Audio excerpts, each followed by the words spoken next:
अस्सलामुअलैकुम। Mathematics second year हमारा question है। हमारा जो क्वेश्चन है इसमें हमने एक एंगल फाइंड करना है, ठीक है। तो हमारा क्वेश्चन है in each case find the angle theta. We have to find angle theta from the line L1 to line L2। ये L1 लाइन से L2 की जो लाइन है उनके दरमियान जो एंगल बन रहा है थीटा वो हमने फाइंड करना है। If the slopes are given, अगर लाइन की स्लोप्स हमें दिए हुए, पहला पार्ट है L1 जो लाइन 1 है उसका स्लोप M1 1/2 है और लाइन 2 का स्लोप M2 जो है वो 3 है। तो हम देखते हैं कि किस तरह से अगर हम स्लोप्स गिवन हो तो स्लोप्स गिवन से एंगल कैसे फाइंड किया जाए। सॉल्यूशन, हमें पता है कि एंगल फाइंड करने के लिए जो फार्मूला होता है वो फार्मूला है बाय फार्मूला। जो फार्मूला है हमारे पास वो है tan theta equal to M1 minus M2 divided by 1 plus M1 M2। हमारे पास फार्मूला है और जस्ट हमें इस फार्मूला में क्या करना है, M1 और M2 की वैल्यूज पुट इन करनी है और सिंपलीफिकेशन करेंगे तो आंसर आ जाएगा। चलिए हम इसकी सिंपलीफिकेशन करते हैं। tan theta equals to M1 की जगह पे 1/2 माइनस M2 की जगह पे 3 all divide by 1 plus M1 को ब्रैकेट में 1/2 into M2 M1 into M2 की जगह पे हमने क्या किया, जस्ट वैल्यूज पुटिंग की। Now let's move forward. tan theta equals to, ऊपर आप गौर करें, ऊपर अगर आप गौर करें तो ऊपर हमारे पास 1/2 फ्रैक्शन है, लिहाजा यहाँ पे हमको अच्छा हम यहाँ पे क्या करने वाले हैं मैं बताता हूँ आपको। तो नीचे देखिए 1 प्लस और ये 1/2 3 से मल्टीप्लाई होगा। तो जब ये फ्रैक्शन इससे मल्टीप्लाई होगी तो आपको पता है न्यूमरेटर के साथ मल्टीप्लाई हो जाएगा। तो 1 × 3 बन जाएगा और डिनोमिनेटर के साथ मल्टीप्लाई करने के लिए कोई टर्म मौजूद नहीं, लिहाजा ये 2 इसी तरह रहेगा। तो आप गौर करें, ऊपर भी आपके पास एक फ्रैक्शन है और नीचे भी एक फ्रैक्शन इन्वॉल्व होगी। तो जब भी फ्रैक्शन इन्वॉल्व हो तो वहां हम दोनों को फ्रैक्शंस बनाकर उनके डिनोमिनेटर सेम करके हल करेंगे। तो यहाँ 3 के नीचे कुछ नहीं तो 1, यहाँ 1 के नीचे कुछ नहीं तो 1। तो अब ऊपर इनके डिनोमिनेटर अगर सेम करना चाहिए तो यहाँ डिनोमिनेटर 2 सामने 1, तो सेम करने के लिए 1 को 2 से मल्टीप्लाई करेंगे। और रूल है अगर डिनोमिनेटर को 2 से मल्टीप्लाई तो न्यूमरेटर को भी 2 से।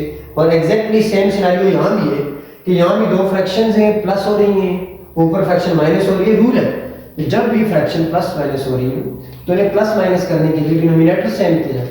तो यहाँ पे भी जस्ट डिनोमिनेटर सेम करना है तो 1 को 2 से करेंगे और 2 को 1 से। यहाँ भी 2 डिस्टर्ब करने की जरूरत नहीं है, वजह 2 तो ऑलरेडी 2 मौजूद है, हमने 2 बनाना है, 2 बना हुआ है, लिहाजा डिस्टर्ब नहीं करेंगे, सेम। तो अब देखिए हमारे पास क्या बन गया, 1/2 as it is minus 3 × 2 6 divide by 1 × 2 2 whole divide by 1 × 2 2 divide by 2 minus plus 3 divide by, मैं इम्प्लाइज के निशान डालता हूँ ताकि आपको पता चले स्टेप्स कहाँ से आते हैं। अच्छा, तो अब आप देखें और आगे जाते हैं ताकि आपके लिए सिंप्लीफिकेशन में गड़बड़ ना हो। तो ऊपर डिनोमिनेटर सेम हो गए, denominator 1 time 1 minus 6 minus 5 all divide by denominator same, denominator 1 time 2 + 3 = 5। और अब सेम सिनेरियो -5/2 ऑल डिवाइडेड, तो ऑल डिवाइड को जब आप मल्टीप्लाई में तब्दील करते हैं तो नीचे वाली फ्रैक्शन जो है वो रिवर्स हो जाती है। तो 5/2 था तो ये 2/5 बन जाए, 2 से कट, 5 से कट, तो हमारे पास -1 बन गया। और ये -1 किसके इक्वल है, तो tan थीटा के इक्वल, क्योंकि हमने tan थीटा लिखना छोड़ दिया था। तो ये बन गया tan थीटा इक्वल टू -1। अब हमने यहाँ पे थीटा फाइंड करना है, तो थीटा फाइंड करने के लिए tan इनवर्स को बोथ साइड पे मल्टीप्लाई करेंगे।